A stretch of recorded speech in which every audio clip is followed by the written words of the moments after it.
Whew. Hey, no. How come you're out here by yourself? Because I failed him. And I failed all of you. Whoa, whoa, whoa, whoa. That is way too harsh. I know you're feeling down about breaking little Timmy's shirt, but I mean, come on, man. You gotta be truthful with yourself. You're not a little thing anymore. You've puffed out a little bit. Honestly, the best thing that you can do right now is to make things right. You have to fix that shirt. You have to put it together. You have to mend it. Some things cannot be unbroken. I feel you there, man. There's this one time that I pooped my shorts and they've never been the same since. You know what? It's time to cheer up. It is time to cheer up. I'll put you in front of a TV. I'll play your favorite episode of Full House. I know how much you love the Olsen twins. I looked down at those two little girls. And all I had in my heart was love. Exactly, man. Exactly. So come on. Come on. Here's the review.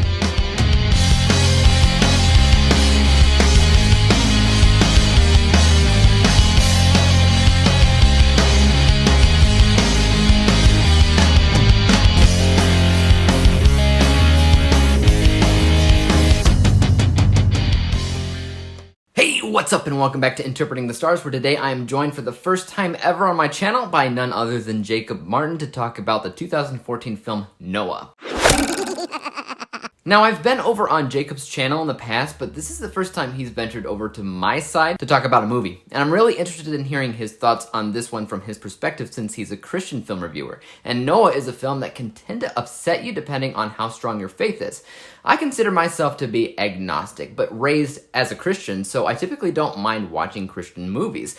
I just tend to kind of dog on them because they don't typically have any idea on how to make a movie work. So we'll be hearing from Jacob in a minute. But first, what is Noah all about? I mean, it is Noah's Ark, but to break it down even further, Noah and his family are basically the last of the righteous living on Earth, and the Creator plans to kill everybody else since they are all wicked, every last one of them, seeing how they are all descendants of Cain.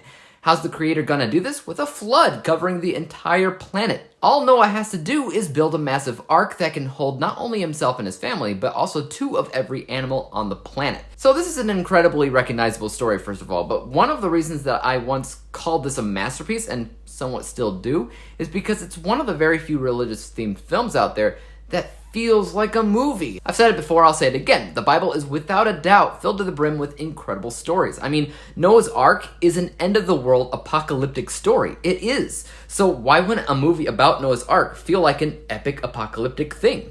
The entire Bible really is filled with incredible stories that throughout the years have been kind of muddied with preaching morals. So almost none of these stories have been told in a way that can appeal to everybody. And I believe Noah is a story that can appeal to everybody, including Christians and atheists. And I'll try to explain more if I can. If you took a Bible out and you read the story of Noah's Ark line for line, I guarantee you that everything the Bible says about this story is, in one form or another, represented in this film. But the story itself is generic, so what this film did was add to it and embellish, fill in the blanks, so to speak, and what they did makes sense, at least to me. Think about it. People are going to want to get on this ark, and they're going to be willing to do whatever's necessary to obtain a place on this boat. If God wanted to destroy the world because of the wickedness, you better believe the people out there are messed up and violent. You better also guess that Noah himself, being the devout follower of God's instructions, is going to protect God's wishes and his family at the same time, which also means being violent himself. I also love that Noah interpreted visions or hallucinations as words from the Creator. That allows interpretation by the audience. He could just be high off his mind or crazy. He could just be drunk, seeing how the Bible does say Noah was a drunkard. It could be a million different things.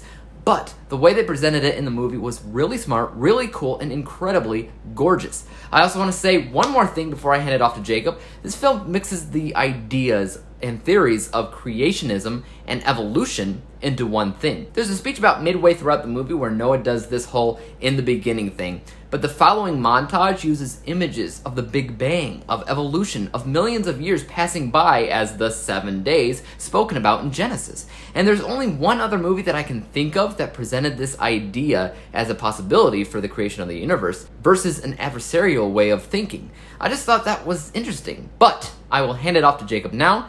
Take it away, my man. I've been reading Genesis for 2 hours now, and I'm still trying to find where Noah goes crazy and tries to kill his granddaughter.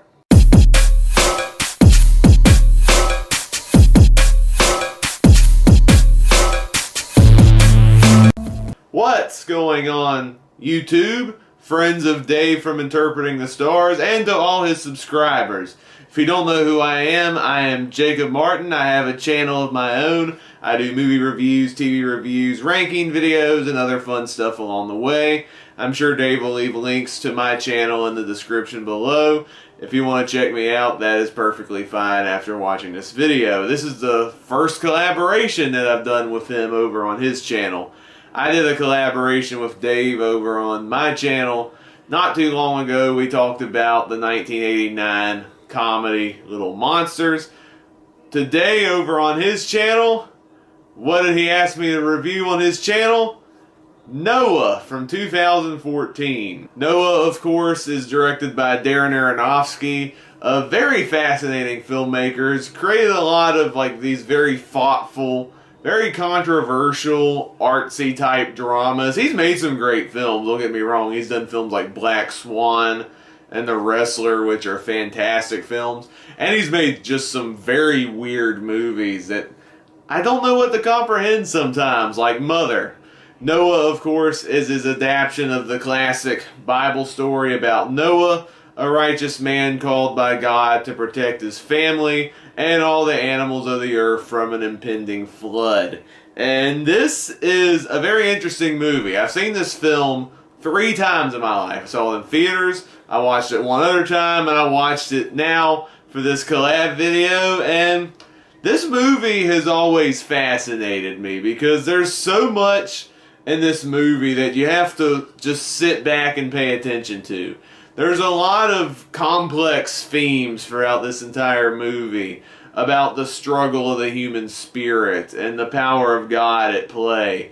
And there's just some fascinating concepts brought to life in this movie that I have to respect Aronofsky for crafting. It does feel like his singular vision in the entire film. And even though there's aspects of the film that alienates me, especially as a Christian, how crazy some of the creative liberties go, especially more into Noah's psyche in the second half of the film is still very well told. I think it does the overall themes of the story very, very well in a more complex way that does push the boundaries a little bit of its PG-13 rating. And I have to respect how far into the story it goes to show how wicked the hearts of men were in this, and pretty much the power of God at play, teaching us that, yeah, there is evil in the world, but you can get a second chance. And I really enjoyed that throughout the entire film.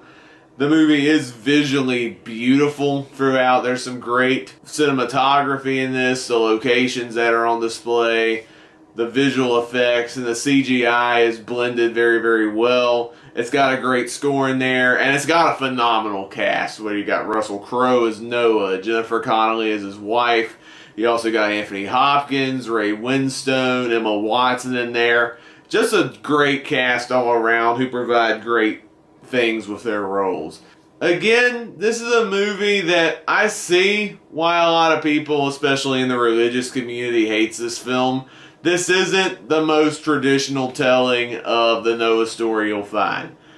The movie does take a lot of creative liberties. It takes a lot of deviations from the classic story. And it does things character-wise that turn a lot of people off.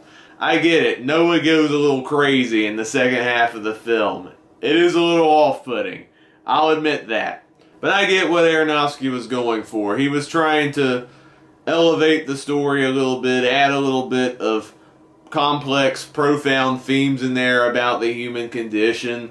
And I really respect that. I don't 100% love everything about this movie, but I respect that he got to tell a unique telling of the story that, I gotta give major props and respects to the guy. And this is actually one of the better Christian-themed films that have come out in the last few years. It's not a film I massively love, nor is it a film that I massively rewatch. But because of the gorgeous production spectacle of the film, the remarkable cast, and what the director set out to do, this is a movie that I have to give major respect to, and I do enjoy rewatching this film every once in a while. Of Christian movies definitely get a bad rep, especially the low-budget Christian films that don't do the religion any justice. But these big-budget spectacle movies, where even with the creative licenses and the creative liberties, if they do a great job of telling the stories and doing a great stamp on the film while maintaining what made the original story so special, that's what I love and respect about movies like Noah. And this is one of the better ones that's come out in more recent years. So I still mildly enjoyed Noah. I do think it's a solid movie. I get some of the haters, but I don't think it's that horrible of a movie if you just give it a chance. I would compare this to Martin Scorsese's The Last Temptation of Christ. Both movies that took a lot of liberties, but I respect what the directors are going for, and I still thought they were really good movies. So as for Noah, I'll be giving the film a 4 out of 5 stars, and on the 100-point scale, it's getting a 71 out of 100. Thank you once again, Dave, for having me on board your channel. Definitely a great YouTuber as well. Definitely give him a like, give him a subscribe. I hope we'll collaborate more in the near future. I won't be hogging up too much of your time, so Dave, continue on with your thoughts on Noah. Jacob, thank you so much for joining me on my channel. It was really interesting hearing your thoughts on the film from a Christian perspective, especially since you love the art of film as well. Because there are things in the movie to appreciate, no matter who you are. I truly believe that. So I'm glad that you enjoyed it for what it was, even if our scores differ. If you guys are interested in seeing more of him, you can head over to his YouTube channel. I left a link to that in my description box below. He reviews a lot of stuff, and he's been a good friend for a while, so check him out and show him some love. And you know, it's funny, man, you mentioned Noah going crazy in the latter half of the film, and I agree with you, but I've never had an issue with that. Because in any religious-themed movie, especially films focusing on actual biblical characters, you typically have these instances where somebody is tempted or tested in some way where they kind of have to figure out something for themselves. Like, God isn't going to give them all the answers. And this was just another form of that. Like, it was a final test to see if Noah really was righteous. Like, they wanted to throw in the story of Abraham's test with Isaac or something. It also is loosely based on the throw-out religious texts of the Book of Enoch, which was supposedly written by Noah's grandfather, which explained the origins of demons, Nephilim, fallen angels, and why the flood was so necessary.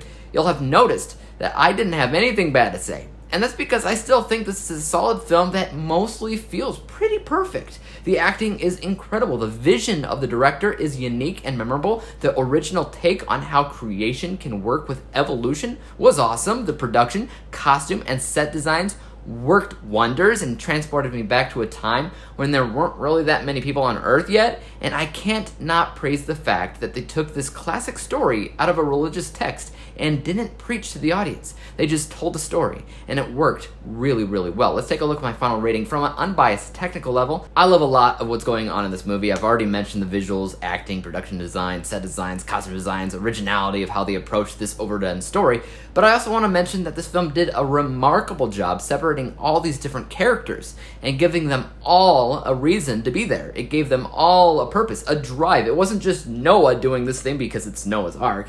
His entire family, each one of them, had a reason for being there. It's just so good. This score is 94%, which coincides with my bias score. I can't help myself but have a good time with this movie. It feels epic, like Lord of the Rings or something, and it's easily one of my favorite religious-themed films apart from Passion of the Christ. Again, my bias score is also 94%. Averaging out the two scores together, we come up with a final rating of 94%, 94 out of 100 possible stars, or an A letter grade. Have you guys seen this movie? If you have, let me know your thoughts about it in the comment section down below, and don't forget to hit that like, subscribe button, and bell to be notified when I come out with my next review, and until then, peace out. Dave examines movies we just watch for fun. Davey is the expert. He is the #1 critic that I go to when I need a movie pick. Thanks for joining up with us.